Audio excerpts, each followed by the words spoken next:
کچھ ہو چکا وہ بھی لکھ، جو ہونے والا ہے وہ بھی لکھ۔ اس سے یہ ثابت ہوا کہ اس قلم کے وجود سے پہلے بھی کچھ ہو چکا تھا، اور دوسری حدیث اس کی وضاحت کرنے والی ہے کہ اس سے پہلے کیا ہوا تھا۔ نبی کریم صلی اللہ علیہ وآلہ وسلم تشریف لائے، آپ صلی اللہ علیہ وسلم کا نورانی وجود اللہ رب العالمین نے تخلیق کیا۔ ہمارے پاس جاہل مقررین نور نبی کا من نور ہی، اس کی تفسیر یہ کرتے ہیں اور عوام کے ذہن میں یہ بات بٹھانے کی کوشش کرتے ہیں، یا وہ صحیح وضاحت کر نہیں پاتے اور عوام یہ سمجھ جاتی ہے کہ نبی کریم صلی اللہ علیہ وسلم کا نور جو ہے وہ اللہ کے نور کا کوئی ٹکڑا ہے یا کوئی حصہ ہے، یا اللہ کے نور سے یہ کوئی نور جدا ہوا۔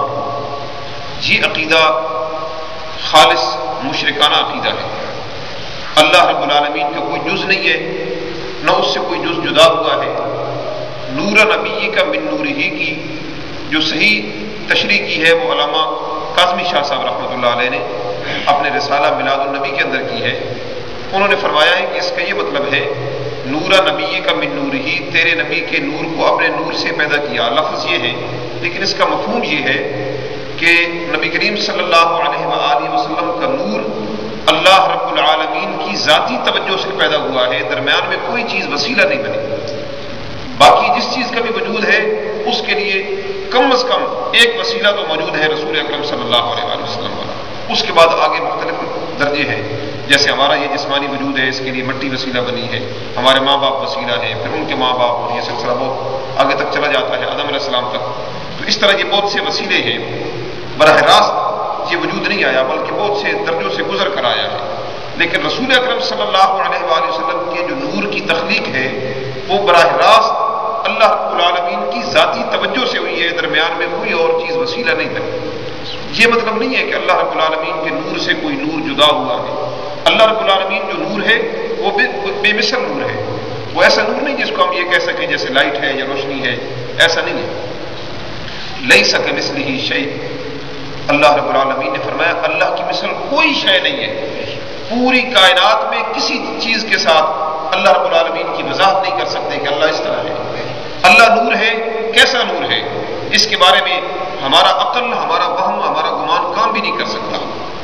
وہ بے مثل ہے، پوری کائنات میں اس کی کوئی مثل نہیں ہے۔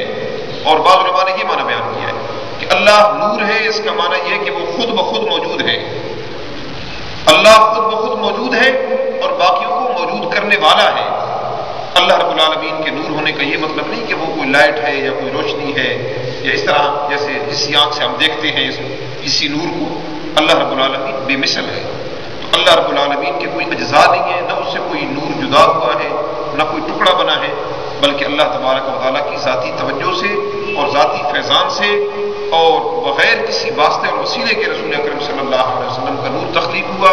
یہ معنی ہے نور نبی کا من نور ہی۔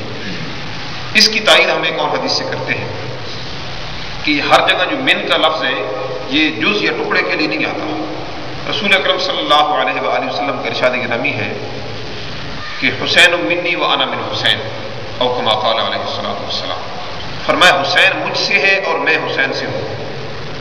اب حسین کا رسول اکرم صلی اللہ علیہ وآلہ وسلم سے ہونا تو سمجھ آتا ہے کہ وہ آپ صلی اللہ علیہ وآلہ وسلم کے نواسے ہیں، آپ کی جز ہیں، آپ کی جز ہوئے تو آپ کی جز ہوئے۔ لیکن نبی کریم صلی اللہ علیہ وسلم کا یہ فرمانا کہ انا من حسین، میں حسین سے ہوں، اس کا کیا مطلب ہے؟ تو عربی زبان میں یہ من کا لفظ ہمیشہ جز کے لیے نہیں آتا، بلکہ یہاں کمال تعلق کے لیے آیا ہے من کا لفظ، یعنی حسین کا اور میرا کمال درجے کا تعلق ہے آپس میں۔ جو میرا دوست ہے وہ حسین کا دوست ہے، جو میرا محب ہے وہ حسین کا محب ہے، جو حسین کا محب ہے وہ میرا محب ہے، جو حسین کا دشمن ہے وہ میرا دشمن ہے، جو حسین سے بغض رکھتا ہے وہ مجھ سے بغض رکھتا ہے۔ تو کمال تعلق کے لیے یہ لفظ بولا گیا ہے۔ اسی طرح وہاں بھی نور نبی کا من نور ہی، یعنی پوری کائنات میں کسی شے کا اس طرح تعلق نہیں ہے اللہ تبارک و تعالیٰ سے جس طرح رسول اکرم صلی اللہ علیہ وسلم کے نور کا تعلق ہے۔ یہ مفہوم ہے۔ لہذا اس عقیدے کو اچھی طرح ذہن نشین کریں کہ ہم نبی کریم صلی اللہ علیہ وسلم کو نور مانتے ہیں، لیکن یہ نور اللہ کی مخلوق ہے، اللہ کا جز نہیں ہے، اللہ کا ٹکڑا نہیں ہے، اور پوری کائنات میں جتنے بھی انوارات ہیں وہ سارے اس نور کا صدقہ ہیں۔ کوئی نور اس نور کی مثل نہیں ہے۔ اور نبی کریم صلی اللہ علیہ وسلم بشر بھی ہیں اور تمام کائنات کے اندر کوئی بشر آپ صلی اللہ علیہ وسلم کی مثل نہیں ہے۔ اللہ رب العالمین نے آپ کو تمام مخلوق پر سرداری عطا فرمائی ہے۔ رسول اکرم صلی اللہ علیہ وآلہ وسلم کا ارشاد گرامی ہے، آدم و من دونہ تحت لواء یوم القیامہ، فرمایا آدم علیہ السلام اور ان کے ماں سوا جتنے بھی ہیں وہ سارے کے سارے قیامت کے دن میرے جھنڈے کے نیچے ہوں گے۔ تو یہ دونوں شانیں ہیں نبی کریم صلی اللہ علیہ وسلم کی، ہم دونوں کو مانتے ہیں، اور عقیدہ نور کی یہ وضاحت اچھی طرح ذہن میں رکھیں کہ اللہ رب العالمین کا ٹکڑا یا جز نہیں ہے۔ وَجَعَلُوا لَهُ مِنْ عِبَادِهِ جُزْءًا إِنَّ الْإِنسَانَ لَكَفُورٌ مُبِينٌ۔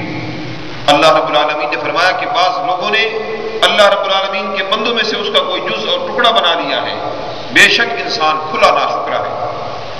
جو عزیر علیہ السلام کو اللہ کا بیٹا کہتے، جو عیسیٰ علیہ السلام کو اللہ کا بیٹا کہتے، وہ انہوں نے اللہ کا جز ہی بنا لیا تھا نا، جو بیٹا ہوتا ہے وہ باپ کا جز ہوتا ہے۔ اللہ رب العالمین نے اس کی واضح طور پر نفی فرمائی ہے اور اس عقیدے کو کافرانہ عقیدہ قرار دیا ہے۔ لہذا بعض جاہل لوگوں کی اس طرح کی گفتگو کے ہم ذمہ دار نہیں ہیں۔ جو مسلک ہوتا ہے، جو عقیدہ ہوتا ہے، وہ معتبر کتب سے ثابت ہوتا ہے یا معتبر جو علماء دین ہیں ان کی گفتگو سے ثابت ہوتا ہے۔ غیر ذمہ دار لوگوں کی گفتگو کی بنا پر ہم پر جو ہے وہ شرک کی تہمت نہ لگائی جائے، شرک کا فتویٰ نہ لگایا جائے۔ یہاں تک تو آپ گفتگو سنتے رہتے ہوں گے رسول اکرم صلی اللہ علیہ وسلم کی شان نورانیت، لیکن میں تھوڑا اس سے آگے کی بات کرنا چاہتا ہوں کہ رسول اکرم صلی اللہ علیہ وآلہ وسلم نور ہیں، اس میں کوئی شک نہیں، لیکن آپ صرف نور نہیں ہیں بلکہ منیر بھی ہیں۔ اللہ رب العالمین نے آپ کو صرف نور نہیں بنایا، نور بھی بنایا ہے اور ساتھ کیا بنایا ہے؟ منیر بھی بنایا ہے۔ آپ صرف نور نہیں ہیں، آپ نور بھی ہیں اور ساتھ نورانیت بانٹنے والے بھی ہیں، اس نور کو آگے تقسیم بھی کرنے والے ہیں اور آگے چیزوں کو روشن کرنے والے بھی ہیں۔ اللہ تبارک و تعالیٰ نے جس آیت میں آپ صلی اللہ علیہ وسلم کی شان نورانیت بیان کی، ساتھ اللہ رب العالمین نے اس جو منیر والی شان ہے اس کو بھی بیان فرمایا یہدی بہ اللہ من اتبع رضوانہ۔ اللہ رب العالمین اس نور کے ذریعے اور اس کتاب مبین کے ذریعے ہدایت دیتا ہے، سیدھا راستہ دکھاتا ہے اس کو جو اس کی رضا کا طالب ہو۔ تو صرف نور پر ایمان کافی نہیں ہے، اس نور کی بارگاہ سے ہمیں جو نورانی فیضان ملا ہے، جو نورانی تعلیمات ملی ہیں، ان سے بھی فائدہ اٹھانے کی ضرورت ہے۔ یہ عجیب بات ہے کہ بندہ اپنے نبی کو نور مانے اور پھر اندھیروں میں بھٹکتا پھرے، یہ بات جچتی نہیں ہے کہ بندہ کہے کہ میرے نبی نور ہے، اس شان کو بیان کرے اور پھر خود اندھیروں کے اندر بھٹکتا پھر رہا ہو۔ یہ بات مناسبت نہیں رکھتی آپس کے اندر۔ جس طرح عقیدہ یہ ہے کہ اللہ کے نبی صلی اللہ علیہ وسلم نور ہے، اپنے عمل سے بھی ہمیں ثابت کرنا چاہیے کہ ہم آپ صلی اللہ علیہ وسلم کی نورانیت سے فائدہ بھی اٹھا رہے ہیں۔ ہم گھر کے اندر ہوں یا مسجد میں ہوں، بازار میں ہوں، دکان پر ہوں، کہیں بھی ہوں، ہمیں رسول اکرم صلی اللہ علیہ وآلہ وسلم کی نورانی تعلیمات سے فائدہ بھی اٹھانا چاہیے۔ رسول اکرم صلی اللہ علیہ وآلہ وسلم کی نورانی تعلیمات سے جو فائدہ اٹھائے گا قیامت کے دن پھر اللہ اس کو حصی نور عطا فرمائے گا۔ اب یہاں جو نماز کا پابند ہے، شریعت کا پابند ہے، اس کے ساتھ آپ کو کوئی عام آنکھ تو نور نہیں دیکھ سکتی اس کے ساتھ کیا نور ہے کیا نہیں، لیکن قیامت کے دن کافر کی آنکھ بھی دیکھے گی کہ شریعت مطہرہ پر عمل کرنے والا، دنیا میں اس نور سے اپنے سینے کو منور کرنے والا کافر بھی دیکھے گا کہ اس کا نور جو ہے اس کے آگے بھی چل رہا ہوگا، اس کے دائیں بھی چل رہا ہوگا۔ یوم تری المؤمنین والمؤمنات یسعی نورہم بین ایدیہم وبایمانہم۔ اللہ رب العالمین نے فرمایا تو دیکھے گا اس دن، اے دیکھنے والے دیکھے گا تو، یوم تری المؤمنین والمؤمنات